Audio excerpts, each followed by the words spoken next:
Gulf മേഖല ഒരിക്കൽ കൂടി അതിസൂക്ഷ്മമായ ഒരു രാഷ്ട്രീയ സമവാക്യത്തിന്റെ അരികിലാണ്. സുരക്ഷയും സാമ്പത്തിക സ്ഥിരതയും ഉറപ്പാക്കാൻ അമേരിക്ക പോലുള്ള ശക്തരോടൊപ്പം നിൽക്കേണ്ടി വരുമ്പോൾ പ്രദേശത്തിന്റെ വികാരപരവും അമേരിക്ക ഐക്യബോധവുമായ താൽപര്യങ്ങൾ കൈവിടാതെ നിലനിർത്തുക എന്നത് ദുഷ്കരമായ വെല്ലുവിളിയാണ്. ഗാസ വിഷയത്തിൽ പാലിച്ച മൗനം ഇറാൻ സംബന്ധിച്ചും തുടരുമോ എന്ന ആശങ്ക ഉയരുന്നുണ്ട്.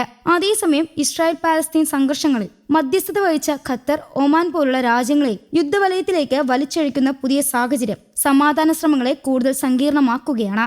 ഗൾഫിലെ ശക്തി സമവാക്യങ്ങൾ മാറിമറിയുന്ന ഈ ഘട്ടം മേഖലയുടെ ഭാവിയെ തന്നെ പുനർനിർവചിക്കാനാവുന്ന ഘട്ടമായി മാറിയിരിക്കുന്നു.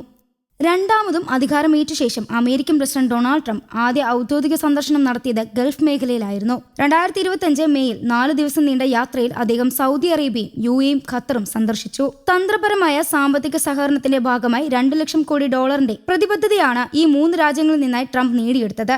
ഇന്ത്യയുടെ മൊത്തം GDP എന്നത് ഏകദേശം $4 ലക്ഷം കോടി ആണ്.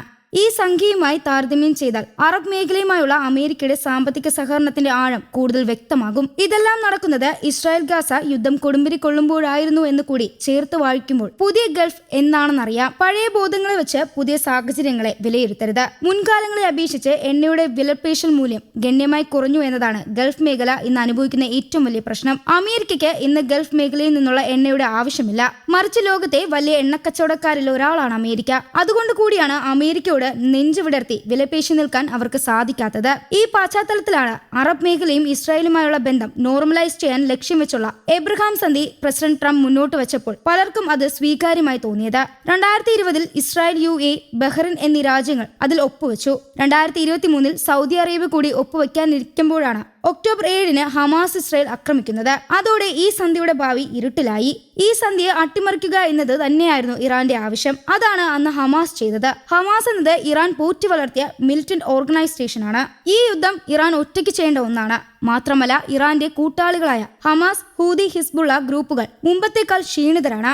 1979 മുതൽ ഇറാന്റെ വലം കൈയായി നിന്ന രാജ്യമാണ് സിറിയ. പക്ഷെ അവിടെ ഇപ്പോൾ ഭരണം നടത്തുന്നത് ബാഷർ അൽ അസാദിനെ അട്ടിമറിച്ച് അമേരിക്ക വാഴിച്ച മുഹമ്മദ് അൽ ജുലാനിയാണ്.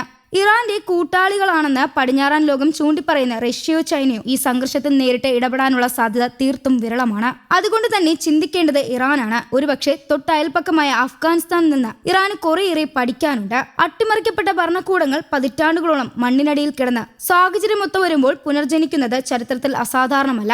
2001 അമേരിക്ക വേരോടെ പറിച്ചെറിഞ്ഞ താലിബാൻ 2021 അമേരിക്കൻ സൈന്യത്തെ തുരത്തി അഫ്ഗാനിസ്ഥാൻ അധികാരത്തിലേറിയത് നാം കണ്ടതാണ്. ഖമേനിക്ക് ആദരസൂചകമായി 40 ദിവസം ദുഃഖാചരണമെന്ന് ഇറാൻ പ്രഖ്യാപിച്ചിട്ടുണ്ട്. അതിനിടയിൽ സംഘർഷങ്ങൾ ശക്തമാകുമോ ഇപ്പോൾ പ്രവചിക്കാൻ സാധിക്കില്ല. News desk, Kerala Kaumudi.